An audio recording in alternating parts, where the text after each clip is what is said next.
라이칭더 대만 총통이 미국과 중국 정상이 통화하며 대만 문제를 거론한 것과 관련해 세 나라 관계의 기본 원칙은 변함이 없다고 말했습니다.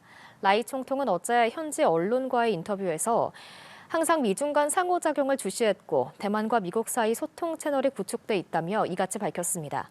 또 대만이 중국의 일부가 아니라는 점, 미국이 대만에 대한 약속을 유지하고 있다는 점 등 4가지 불변이 유지되고 있다고 설명했습니다. 앞서 시진핑 중국 국가주석은 트럼프 대통령과의 통화에서 대만 문제가 미중 관계에서 가장 중요한 문제라고 강조했습니다. 미중 양국 정상이 2달 만에 전화 통화를 했습니다. 약속이나 한 듯 서로를 향한 친분과 깊은 신뢰를 강조했는데요. 다만 요구사항에 있어서는 본질적인 차이를 드러냈습니다. 워싱턴 정호윤 특파원입니다. 트럼프 대통령은 시진핑 주석과의 통화 사실을 알리며 훌륭하고 긴 그리고 상세한 통화였다고 밝혔습니다. 오는 4월 방중 계획을 재확인했고 이제껏 그래왔듯 시 주석과의 끈끈한 친분을 강조했습니다. He's an amazing guy, and I've always had a great relationship. President Xi of China, always had a great relationship with him. 관영 언론을 통해 두 정상의 통화 사실을 알린 중국도 우호적인 미중 관계와 상호 신뢰의 의지를 밝힌 건 별반 다르지 않았습니다. 하지만 우선순위에 있어서 양국 정상은 온도차를 드러냈습니다. 트럼프 대통령은 중국이 미국산 석유와 가스를 구매하는 방안을 논의했다며 이 문제가 이번 통화의 핵심 목적이었음을 시사했습니다. 그동안 주 거래국이었던 러시아와 이란 대신 미국산 에너지를 구입할 것을 촉구했다는 것으로 우크라 종전 문제에 소극적인 러시아와 충돌 직전까지 치달은 이란의 자금줄을 묶겠다는 의도를 보였습니다. 시진핑 주석은 대만 문제를 부각하는 데 주력했습니다. 미중 관계에서 대만 문제가 가장 중요하다며 중국 영토인 대만이 분열되는 걸 용납하지 않을 거고 따라서 미국이 대만에 무기를 파는 문제도 신중해야 한다고 강조했습니다. 그러면서 트럼프 대통령도 대만 문제에 대한 시 주석의 입장에 어느 정도 동조했다고 전했습니다. 한편 시 주석은 트럼프 대통령과의 통화에 앞서 푸틴 러시아 대통령과 화상회담을 하고 협력 의지를 다지기도 했습니다. 우호적인 관계가 중요하다는 목소리는 같았습니다. 다만 경제와 안보 분야에서 분명한 온도차를 드러내면서 미중 관계는 긴장 속 안정이라는 지금의 기류를 당분간 이어갈 것으로 관측됩니다. 워싱턴에서 연합뉴스TV 정호윤입니다. 네, 속전속결로 이루어진 중국 군부 서열 2위의 숙청을 두고 파장이 이어지고 있습니다. 군 내부 권력 재편이 시진핑 주석의 장기 집권 구상과 맞물렸다는 분석 속에 대만에서도 양안 관계 파장이 예의주시되고 있습니다. 베이징에서 배삼진 특파원입니다. 중국 장유사 중앙군사위 부주석의 숙청은 속전속결로 이뤄졌습니다. 연말까지 공개석상에 나타났다가 최근 며칠 새 조사 대상으로 전환됐는데 일부는 정변 시도 가능성도 제기했습니다. 가장 의문인 미국의 핵무기 핵심 기술 유출 연계 의혹에 대해서 전문가들은 중국의 엄격한 핵정보 통제 구조상 현실성이 낮다고 보고 있습니다. 오히려 군 내부 파벌 형성과 최고 지도부와의 관계 균열이 장기간 누적됐다는 게 핵심으로 거론됩니다. 외신들은 시진핑 주석이 군부내 1인 체제를 구축한 만큼 시 주석의 장기 집권 구상을 제도적으로 뒷받침하는 조치가 이어질 것으로 내다봤습니다.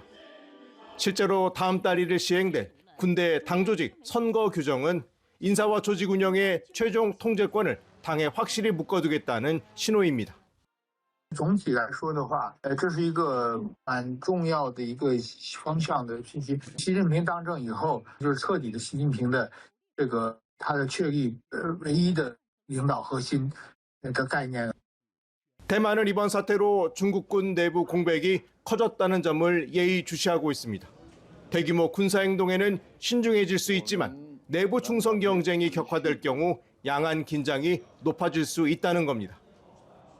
基于中国从来不放弃以武力犯台，我们也要不断的强化我们自我防卫的能力，来因应任何可能的突发的状况。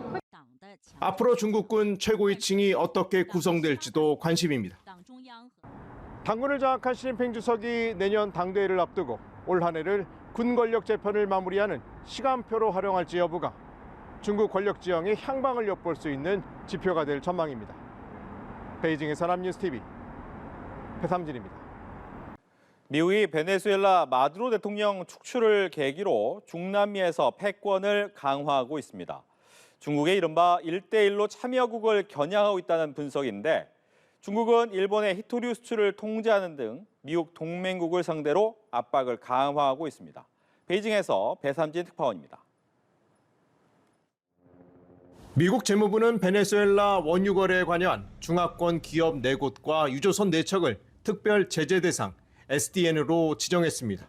자산을 동결하고 미국 금융기관과 기업과의 거래를 전면 금지하는 조치로 도널드 트럼프 미국 대통령이 베네수엘라 석유에 대한 전면적 접근권이 필요하다고 밝힌 이후 전격적으로 이루어졌습니다. 미국은 베네수엘라의 중국과 러시아, 이란, 쿠바와의 경제 관계 단절도 요구한 것으로 전해졌습니다. 이른바 트럼프식 개입주의인 돈노주의가 본격화되면서 중국이 중남미에서 추진해온 1대1로 전략이 시험대에 올랐다는 분석입니다. 不管形势怎么变化，我们都会继续做拉美和加勒比国家的朋友和伙伴，发展同拉美和加勒比国家的合作。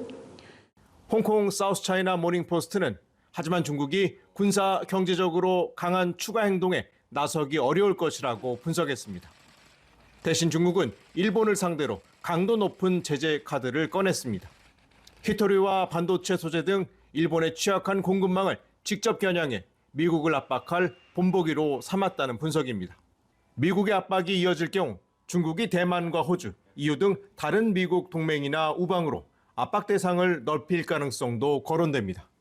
中国不仅有反制的能力和决心，也有大量的反制工具，能让日本仅存的优势高端产业付出难以承受的代价。 그간 공을 들여온 상하이 협력기구와 브릭스 같은 글로벌 사우스 연대가 거론되지만 미국의 즉각적인 압박을 상쇄하기엔 한계가 뚜렷해 중국의 대안 전략 역시 시험대에 올랐습니다. 베이징의 산업뉴스TV 배삼진입니다. 미국이 최근 있었던 중국의 대만 포비 훈련을 비판했습니다. 공식 입장이 나온 건 처음인데요. 올해 4월 미중 정상회담을 앞두고 또다시 긴장이 고조되는 분위기입니다. 장효인 기자입니다. 도널드 트럼프 미국 행정부가 지난해 말 있었던 중국의 이른바 대만 포위 훈련을 처음 비판했습니다.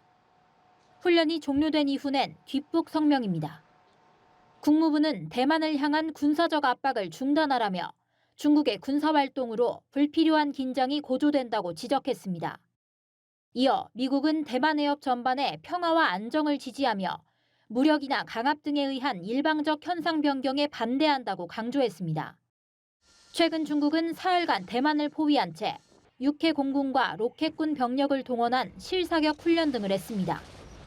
미국이 대만에 16조 원 상당의 무기를 판매하는 방안을 승인해 두 나라에 경고 메시지를 보낸 걸로 풀이됩니다. 앞서 미 의회는 중국의 군사 압박 훈련을 규탄했지만 트럼프 대통령은 연례적인 일이라며 평가절하했습니다. He hasn't told me anything about it, and I don't believe he's going to be doing it. No, nothing worries me. 오는 4월로 예상되는 베이징 방문을 앞두고 미중 관계를 유리하게 관리하겠다는 뜻이 깔린 걸로 보입니다. 다만 시진핑 중국 국가주석은 신년사에서 대만 통일을 재차 언급하며 거듭 국제사회에 경고를 보냈습니다. 两岸同胞血浓于水，祖国统一的历史大势不可阻挡。 미국이 중국의 대만 압박을 공개적으로 비판한 만큼 미중 갈등 기류가 조성되는 걸 피하긴 어렵다는 전망도 나옵니다. 연합뉴스TV 장효인입니다. 중국 외교사령탑이 미국과의 협력 중요성을 강조하면서도 대만에 무기를 판매한 것에는 강하게 대응해야 한다는 입장을 재확인했습니다. 왕이 중국 외교부장은 현지 시간으로 30일 베이징에서 열린 외교 심포지엄에서 대만 독립 세력의 끊임없는 도발과 대만을 상대로 한 미국의 대규모 무기 판매에 단호하게 반대를 하고 강력하게 반격해야 한다고 밝혔습니다. 다만 중국과 미국이 협력하면 모두의 이롭고 싸우면 모두가 다친다면서 올바르게 공존하는 길을 탐색해야 한다고 덧붙였습니다. 왕이 외교부장은 관계가 경색된 일본을 향해서는 군국주의의 잔재가 고개 들지 않도록 고도로 경계해야 한다며 비난을 이어갔습니다.